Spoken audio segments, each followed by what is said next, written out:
Hey, what's going on, everybody? If you're watching this, I want to thank you. You could be anywhere in the world, but you're here with me, and I appreciate that. So, I haven't done a video about Invincible yet, about the last few episodes or anything. Not because I want to talk about the series and give it its justice, its flowers, and its uh, recognition properly. Because this show is, I think, outside of Daredevil and maybe Loki.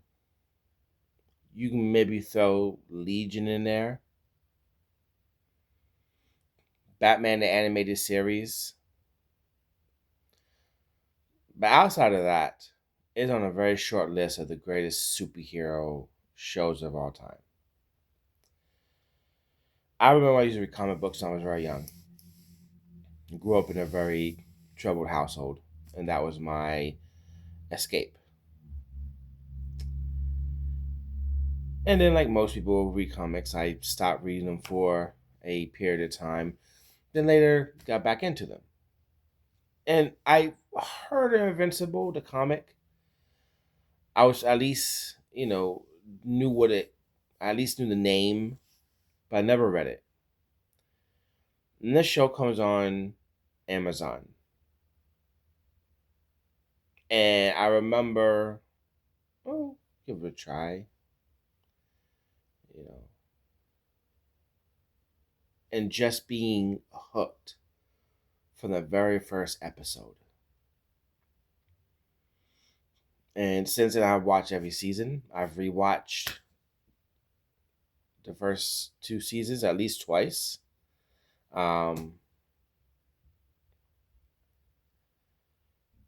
I have such an appreciation and love for this show. And since then, I've bought the first uh, volume of Invincible, read it, appreciate it for what it was. I like some of the things they did in the show. I like some of the things they did in the book. I think both are really great for what they are. Really great in their respective mediums. And I heard someone say this. And art is very subjective. What I love, you may hate. What you hate, I may love. And there's biases too. Am I gonna be as harsh on a superhero or Star Wars movie as I am maybe another movie? Because I love Star Wars. I love superhero films. Some people, and I know that sounds opposite of most people. Most people unfortunately go and they look for every little itty bitty contrivance or issue in the film and try to just hold it to this almost impossible standard, and that's not me. I don't go into a movie, especially if it's a genre I love, to sit there and say, oh, I this sucks, I hate it, what they did was horrible. I don't live my life that way. um like I said, I had a very troubled childhood. I was in law enforcement for 5 years. I've had enough negativity in my life to last me 10 lifetimes.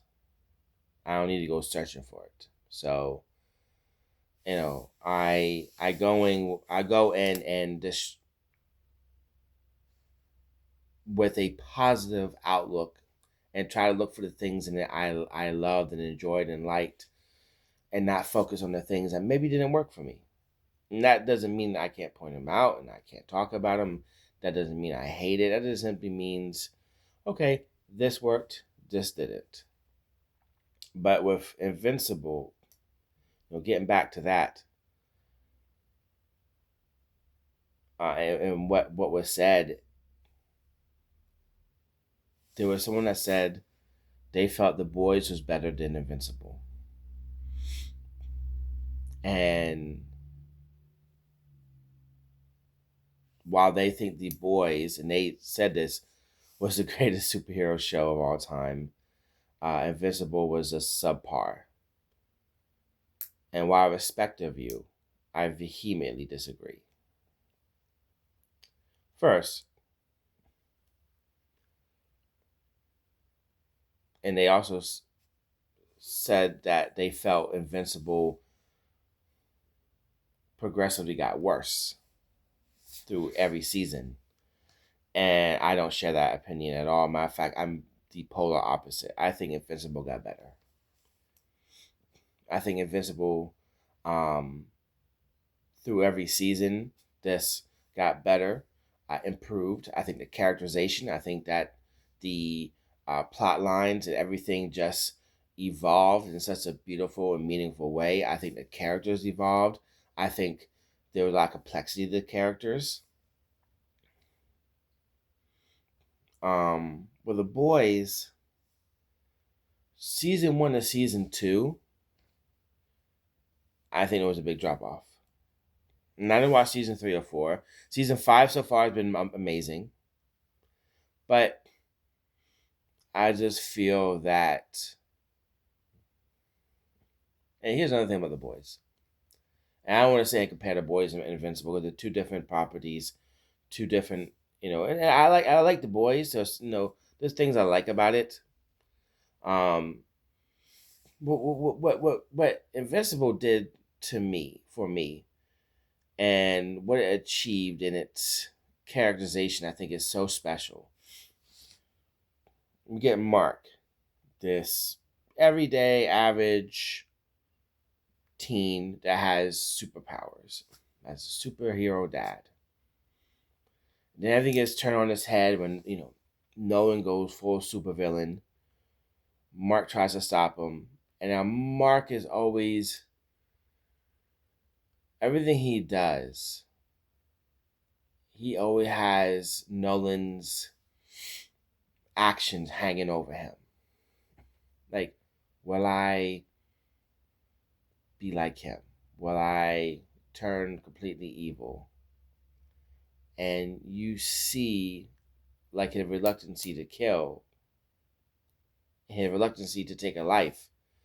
And that's there specifically because of what his father did and his fear of being anything like him. You see, like, when he does kill someone, it really, really bothers him. It eats at him. And another thing I like about Invincible is, and again, I'm just comparing them because they are often compared. In The Boys, I one thing that turned me off, there's no one to root for. I mean, there's no good guy. Every one of the seven is just a complete piece of garbage. And yes, some of them do Maeve, A Train. There is progression. They do change, but they're just scumbags. And then you look at The Boys, you're thinking, okay, well, there are heroes. No, Butcher's a piece of shit. Frenchie, Mama's Milk, they're all kind of this like horrible people. And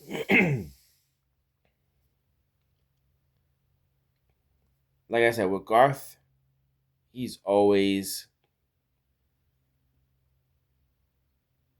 really written his stories. In my opinion, this submerge in nihilism. And maybe he's the happiest, go luckiest, friendliest guy. I mean, hell, most people who direct or star in horrific horror films are the nicest, sweetest, most caring human beings you could ever meet. So his writing, I'm not saying is indicative of his personality, but I do believe that his art is very nihilistic, very bleak, and voice, of course, written by Garth Ennis, is just that. So, um, we're Invincible. I think there's better characterization. Adam Eve is a sweetheart. Um,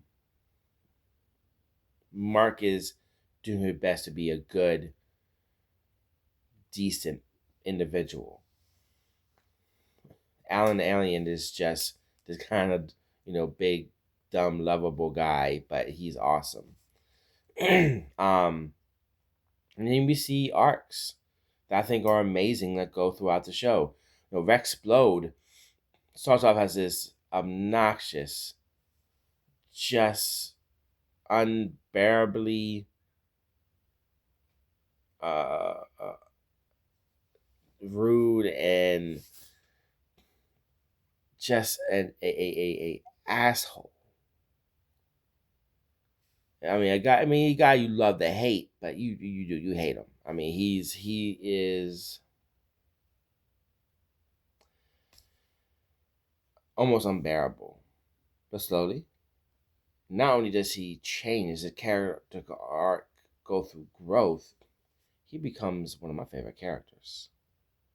Spoiler alert, but in season 3, when Rex Blow dies, I mean that I felt that because I grew to love the character. I grew to really love who Rex Blow was.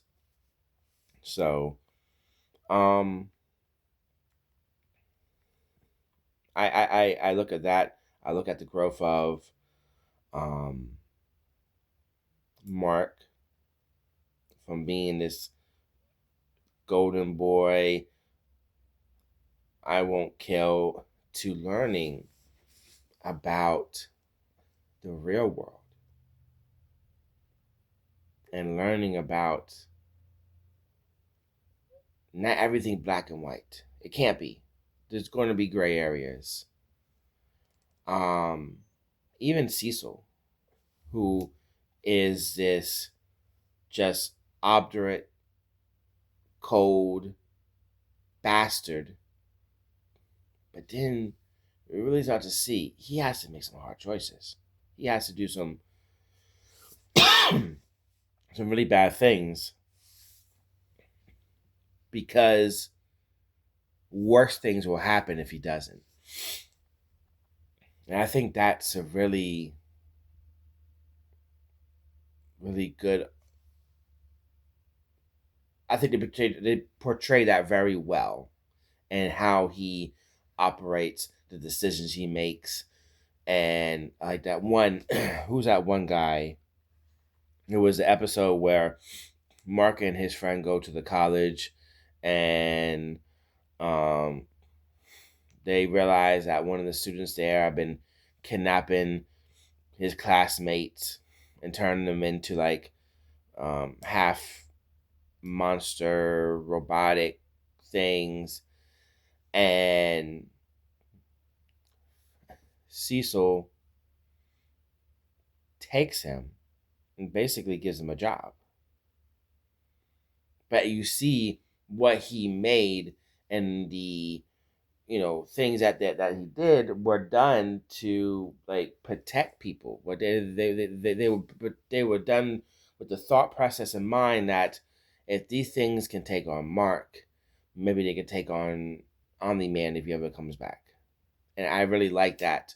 I really like that he did it as a precaution.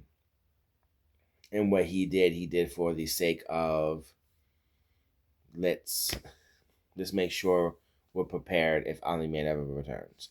And I really love that. Even though, yeah, that guy should be, buried inside a prison. And of course, not like Caesar doesn't have a short leash on him. He's surrounded by, guys with guns. So if he ever tries anything, they'll just kill him. I even love Nolan's progression from you know superhero to full fledged supervillain to I don't know if you can ever call him a hero again, but anti-hero. I mean, I think that's a- appropriate. Like I'm really bad with names. The guy who makes the suits, and the guys that when Nolan went to visit him this season, and they're talking, sharing a beer. He said, "Hey, maybe when all this is over, I can come back and get one of my old, get my suit on again, my old suit." And he's like, "Close your account." Oh, Nolan's like, "Well, did I forget to pay?" I mean, he's like, "Nolan, I only, I only serve heroes." Nolan kind of looks down, like, "Yeah, no, that makes sense," and flies off. And you can tell it hurt him, but I mean, also true. Nolan's no longer a hero, but an anti-hero. I mean, that may be a better description. Um, even Debbie, even someone like Debbie character, go from being so in love to doubting her husband to full out just being called a pet and hating her husband for what she did, not only to her but to not only to the world and the destruction and the death he caused, but to their son, and Oliver, and just all the characters and the growth, and Debbie raising a son that isn't hers and loving him, and it's just I, the complexities in the character growth and the complexities and who the characters are. There's something special about it that animated or live action is hard to achieve. It's hard to it's hard to take that type of um, writing and do what they've been able to do with it to make Rex Explode a fan favorite and turn him from an asshole to this level, kind of like a lovable asshole. To take Nolan from a full fledged just villain bad guy and slowly turn him into a guy you're rooting for again. To make Mark and put him on this journey of um you know always scared and always timid of being someone that's like his father, and not always doing and kind of always being mad at hating Cecil because he's like there's a black and a white, there's a wrong and there's a right way to do things, and there's no middle ground. And Cecil telling him, yes, there is. Matter of fact, in most things in life, is that one side or the other. Life is painted in grays. And it takes a while for Mark to kind of see that. And that's what I really loved. That's what I really liked is Mark coming to the realization that his optimistic view on the world sometimes this isn't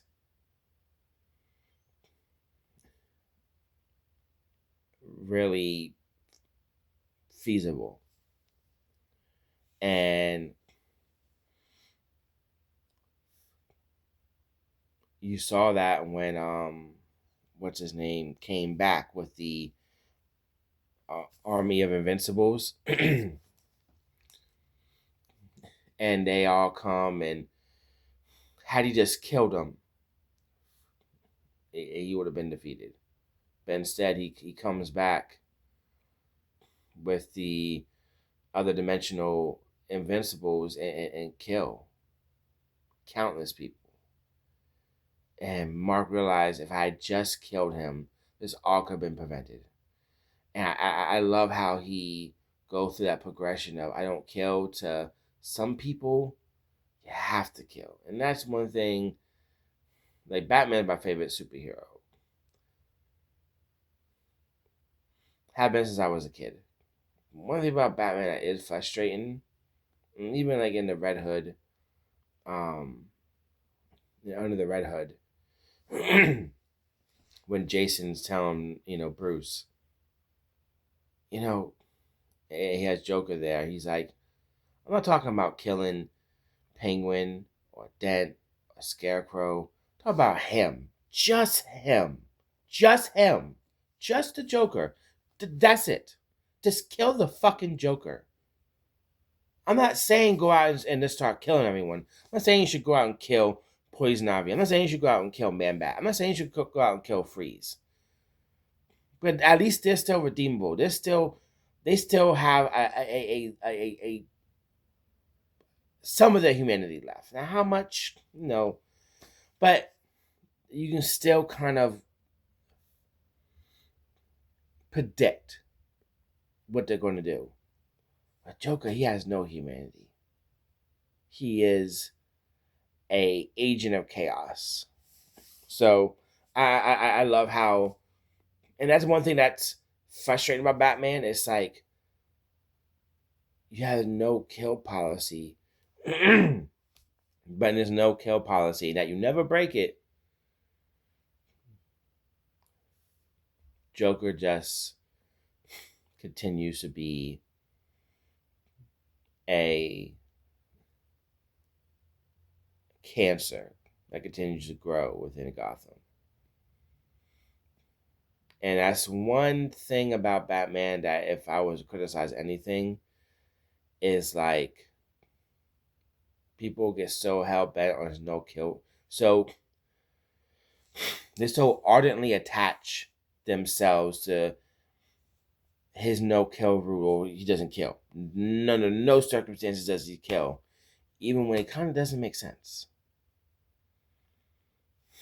And I like how Mark is like that, but slowly learns there's sometimes when you just don't have a choice. You have to do it. And I love that. I do. I love that character angle. I love the arc. I love that realization. I love that. And it's not an easy one either. It eats him up. It destroys him. But he realizes there are times, like with Conquest, you couldn't leave Conquest alive. He had to kill Conquest. And that scene was brutal. Went through Mark's chest and started pulling out his intestines. Man, that was... What a great scene, though. And this last episode, even Thrag, who's big, dark side, Thanos-esque type, mega bad guy, you can tell he loves his people. He's misguided and they commit genocide and human atrocities. But as a Viltrumite, he loves his people. And you can tell he still has a lot of respect and love for Nolan. And he could have killed Nolan. He could have finished Mark off. Instead, he kept him alive because a part of him loves his people. And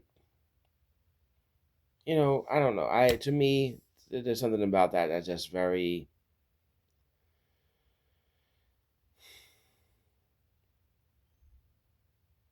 I don't know if endearing is the right word, but it adds a complexity to his character of, yeah, he's a really bad guy, and the Viltrumites do some horrible things, but in his own way, he still has this undying love for his people that you almost look at and go, wow, how big of a piece of shit as he is, he loves his people. Um, but the last episode was just when they went through the planet, Mark, um, Thaddeus, and obviously Nolan, and that's destroyed the planet. That was badass. Damn, that was good. But hey, this season's been amazing, and each season got a little bit better. I love the characters. I love the show. I love the comic. Um, Invincible is, in my opinion, at least a contender for one of the best superhero shows of all time. We'll see where it lands and everything, but for right now, it's definitely a contender for it. A couple other things before I get out of here. We got the Punisher trailer. I actually forgot to talk about that yesterday. I really liked it. I think it looks amazing. John Bernthal, to me, I saw a video the other day talking about who's the best Punisher, and it made some compelling points for each of them. For the guy who did Punisher, the Punisher Warzone. I haven't seen that movie. Shockingly enough, I actually haven't seen the 1980s one either. But from what I hear, I'm not missing much. The only ones I've seen have been the one from '04 where John Travolta plays the bad guy. I actually like that one. I I I, I enjoy it, despite some of its flaws and it not going near. Speaking of Garth Ennis, not nearly going as hard and as um, bloody as Welcome Back Frank, which obviously it's you know greatly based on, which is another very good book, very Garth Ennis like. I mean, very Garth, and not like me. He wrote it, but I'm saying like all his Garth Ennis isms are certainly in that book. So very. I've also like Garth Ennis, darkly humorous. His dark humor is something I can certainly appreciate. And it's on display in Welcome Back Frank. But nonetheless, like I said, John Bernthal is, I just think he embodies the character of Punisher so well.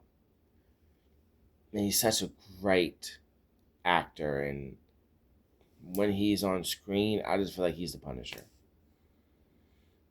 But I love what he does. I love how he portrays it. He obviously has a love and a passion for the character and the source material. So as a fan, that makes me happy. I love when the people portraying these characters love the characters and they respect them, and it's just amazing. I think what he's done with that has been excellent with the Punisher, and I'm happy to see him kind of being a lot of different things this year. The special presentation, Spider Man, but the Punisher character is, which unfortunately, I have a Punisher shirt. I don't like to wear it out outside the house because too many of a certain group of people and a certain that tend to align with a certain political ideology has kind of ruined the character. So but I still I was a fan of Punisher way before they kind of hijacked it, and I still am. And I'm very excited for this presentation. I think it's going to be amazing. I think it's really going to be something special. And I can't wait to see him in Spider-Man: Brand New Day. I love it. I really do. I love the Punisher. Always been a big fan, and I'm very excited to see it. A couple things coming out of CinemaCon. I know that the so, trailer for Clayface came out. Um, they haven't released it on YouTube or anything yet, but that I know of. But I mean, come on, you haven't introduced your fucking Batman, but you're gonna do Clayface? I'm kind of tired of these supervillain solo films. I mean, I just am. Um, one hand washes the other. You have a superhero, a supervillain. This this you know thing of we're gonna go and we're gonna do this solo supervillain movie. I don't know. I'm not a fan personally. I'll still check it out. I mean, Batman, my favorite superhero, is Clayface. I would still be interested, but I'm not like, oh my god, I gotta see it at all. But I'll still watch the trailer whenever it becomes available, and we'll see what happens with that. It shows new footage from Supergirl, Millie Alcock, and Jason Momoa on stage. I can't wait for that movie. I think the movie's gonna be great. And that's all. Oh, they showed some new images from the final Spider-Man into the Spider-Verse film. Um, the only thing I can say negative about that is they should have fucking released a movie this year or last year. I hate the fact I have to wait until next year to see that movie. But I feel the same thing about the Batman too. That it's ridiculous. And don't say, oh well, back in the day. I'm from back in the day, and yes, we did have to wait. We at most you had to wait 2 to 3 years, not fucking 5 to 7. This is ridiculous. It's ridiculous that they could not get these movies out in time, and you can make an argument. Well, you had COVID, you had the strike year. COVID obviously complete unavoidable. The strikes were avoidable, and they're just about money. They're just about greed. And look at them. The movies are coming out, and the fans are disappointed. I'm disappointed, and I know a lot of other fans are disappointed too. You got the official poster for Spider-Man: Brand New Day. It looks amazing. Um, so to try to be positive, at least we're finally going to get the Batman 2. At least we're finally get the conclusion to the Spider-Verse films, which the first two are, in my opinion, flawless. There's not a single negative thing to say about either one of those films. Matter of fact, I would take it a step further and say those two films are the two best Spider-Man films ever made. Just animated live action. I'd say the best Spider-Man thing ever made, maybe ever. That including the animated series, that including even the comics. They're just really great books, really great movies, and I, I mean, they're really good. So one of the reasons why I get so frustrated about the third one not coming out is like, you gave us these amazing movies. I would like to see the third one out, please. But at least we got some progression. At least we got some images from it. We know it's going to come out next year. So we're excited. Excuse me.